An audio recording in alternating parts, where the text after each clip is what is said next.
what inspires the development of the Argon X series, and when did the project officially start? Like so often in life, it was not actually planned for Argon X's. It actually started from much higher up. We have a product, our flagship Krypton 3, which I always felt that it could be better if we could find or develop a better tweeter for it. And of course, it's easier to do a good tweeter when something retails for 25,000 euros a pair. So we did that for the Krypton, liked it a lot, I liked it a lot, people liked it a lot. So of course, but could we bring it to a product that we didn't initially think, because it is very good. My only problem is it's very costly for this price point. Not okay for 7LX, 3LX, but especially for the Argon 3, because that retails in Europe for 3,750 euros. Yes, a lot of money, but very different from 25,000. But that's now it is available there, and I think one of what has been nice is that, of course, Amphion, we never felt that we are a like high-end company, because to me a lot of the high-end products, the only high they have is the price tag. The performance is not often in par with that. So there's just like in luxury goods marketing, a lot of the value goes to full page advertisement and stuff like that. Sometimes you value, I mean, you go to, I don't know, Louis Vuitton store or something, so many, so big store, so few products. But okay, that's a different story. So that is how it happened. And of course, it's been really nice now to talk to people who have purchased that. It's like, hey, this is really, it's true high-end performance for reasonable amount of money. Okay, thank you. Could you please share the key technical highlights and innovations about this series? And also below the tweeter and the crossover and any else? Actually, could you get me the tweeter there? So, yes. Best is to show it. So I mean, this is, I mean, even physically, you see it's a very high-end construction. A lot of magnet, etc. So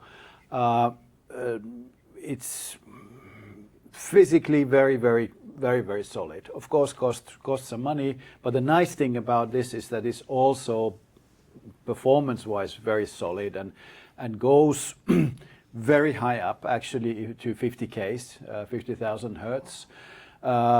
As you could guess from a construction, very linear and also very low in distortion. And that, of course, in the Amphion's case, where the waveguide kind of amplifies the good and the bad of the tweeter. So I would say that the performance increases and improvements have really kind of multiplied due to the waveguide in quite a clear manner. So how about the crossover? Crossover is, of course, we needed to rework it, but the crossover point remains more or less the same. And the reason for that is that even if they don't look like that, they actually, all Amphions work as point sources.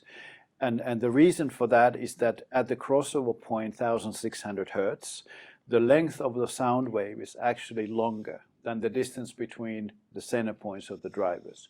So your ear cannot localize separate drivers as it could if we crossed at more conventional 2005, 3 kilohertz crossover. But really the driver combination act as one and behave as point sources. Nice thing also about the waveguide, we take, I mean, this is good to see now. I mean, the tweeter is always more shallow. If we take the woofer out, it's thicker. So if we don't take the tweeter back with the help of the waveguide, we would create a time difference between the mid woofer and the tweeter. But now it's its time and face the line from the beginning, from the source. How to compare the Argon X series and the older series in sound? Of course, the S's are very, very widely loved. They work very well, but there is still a clear difference in improved performance with the X's. Technically, as I said, the extension very high, very much higher. It's even if we can say, oh, we don't hear that far, but there's a lot, or that high, but there's a lot of still, let's say, harmonic structures that are much lower than that, and it's quite clear to spot this certain openness and spatial qualities in the X's, which are not in the S's. Another thing which is very, very clear is the lack of distortion, and that is an interesting phenomenon, because what happened, of course, when we have this very good tweeter, it was expected that the high frequency response would be better. Also, probably the mid-range would have improved as much. Yes, it did. But the biggest, little bit even a surprise for me also, was that how much the bass improved. Because we have not really done, I mean, of course, yes, the crossover is reworked, but not really so much on the woofer section. It's the same driver, same enclosure, yet at the moment the speed tonality and the definition of the bass, very different level than it was before, which is kind of funny. Of course, if we go back to the time when, for example, Japanese played with the super tweeters, quite often in those cases they say, oh, but the bass improved. And that, in those days, I was a younger audiophile. I didn't know, these old men are crazy. How can the bass improve if they are adding information to the between 20 to 50 kilohertz? They were not crazy. I think it actually does. There is something interesting that happens that a little bit more difficult to explain. The distortion levels, that's easier, because that, of course, affects all we never hear a certain frequency. It's always a combination of all frequencies that we perceive. So there I can understand it, the transient speed and the distortion also affecting the bass performance. But yeah, it's been we got more than we bargained for. Sounds great. Many of Amphion's home speakers use the bass reflex pops. Yeah, and why the studio monitors and this series use the passive radiator? Yes. Yeah. Yes. What is the reason behind this design choice? Yeah, I mean, we can, so that all the people know what we're talking about radiators. Maybe we can turn this around. So radiator is basically a woofer without a magnet, and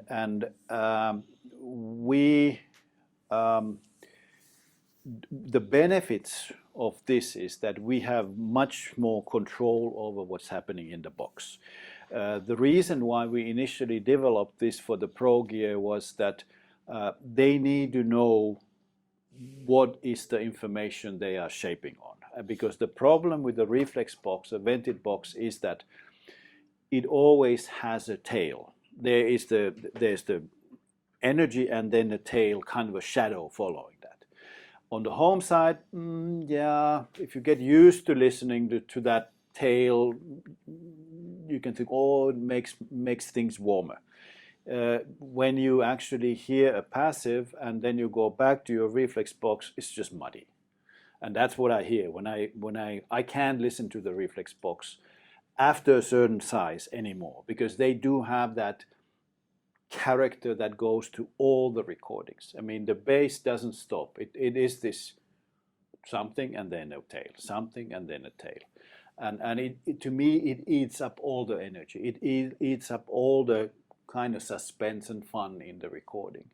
Why in the Argons we have it?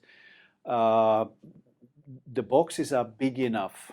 Or let's put it this way: on the home side, we still have it today in Argon 0 and Argon 1. Why? Unfortunately, the same reason why everybody else is using them on all their products. It is the cheapest way of making bass response out of the small box. Is it optimal? No. Is it an acceptable compromise in our case in a smaller boxes? Yes, because the problems multiply once you go to something that goes lower. So that's why the Argon X's and Argon S's actually have the radiator that we are using. So who knows what happens in the future regarding all the other products, but that's the situation today.